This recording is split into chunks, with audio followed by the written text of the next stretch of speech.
And the second thing that got and I noticed that the secretary basically said, He voted to confirm her. He's a team player. He wants to enforce immigration laws.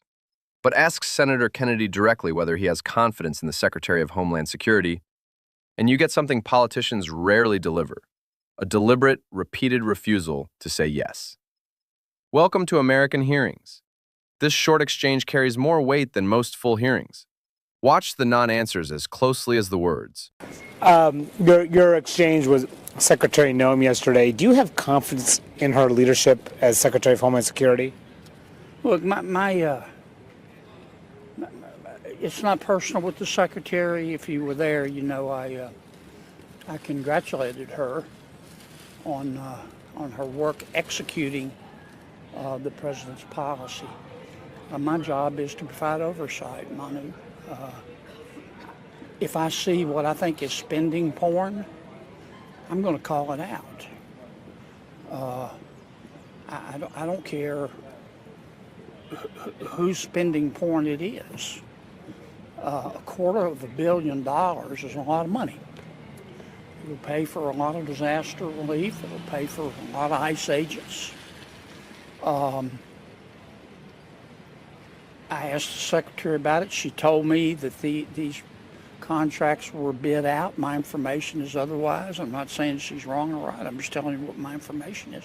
Later in the hearing, she admitted to another senator that they were not bid out. They use subcontractors. Sometimes you use subcontractors to hide where the money's going. One of the major companies has no website, has no headquarters that I can tell, and was formed 11 days before they received the contract. Am I saying there's something untoward here? No, I don't have the information to say that. I'm saying it is my job to ask those questions. And the second thing that got and I noticed that the secretary basically said, if you're unhappy, take it up with President Trump. He approved all of this and implied in great detail. The impression I got was that he knew the amount, he knew the tenor and tone of the ads. I'm not going to, I don't talk about my conversations with the president, and I'm not going to start now. You know the president. I would encourage you to ask him next time you see him. But do you have confidence in her, I'm not going to answer that. That's not my decision. But you voted to confirm her. That's not my decision. If the president, that's up to the president. My job is to point out things that I think are detracting from our agenda, the president's agenda. I'm responsible for everything I say. If I make a mistake, I'm going to either own the words or say I made a mistake. I'm not going to blame it on the president. I'm not going to blame it on Stephen Miller. I'm not going to say the devil made me do it. I'm going to own up to it. And I don't we all saw the videos of the killings in Minneapolis. You can draw your own conclusions. And I trust the American people to make up their own minds. But the secretary said what she said about them, being part of domestic terrorism, as I recall. And she got, predictably, a lot of blowback. And then she said, big as Dallas, well, I don't say anything unless the president okays it and Stephen Miller okays it. Well,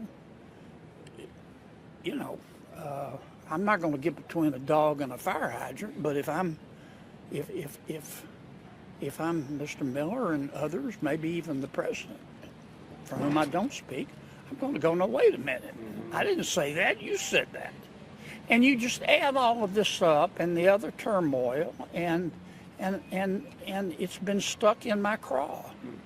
And I want to be a team player, and I want to secure the border, and I want to enforce our immigration laws.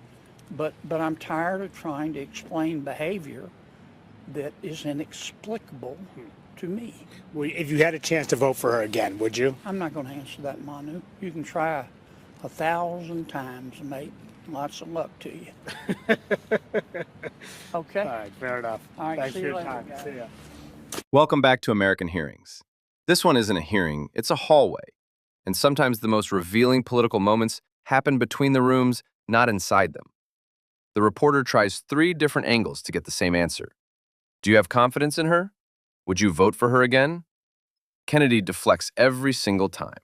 Not clumsily, not defensively, but with the precision of someone who has made a very deliberate choice about exactly what not to say. In politics, a refusal to express confidence is its own answer. Everyone in that hallway knows it. Kennedy knows they know it. And he says it anyway, 3 times. But what elevates this beyond a simple dodge is the context Kennedy provides around it.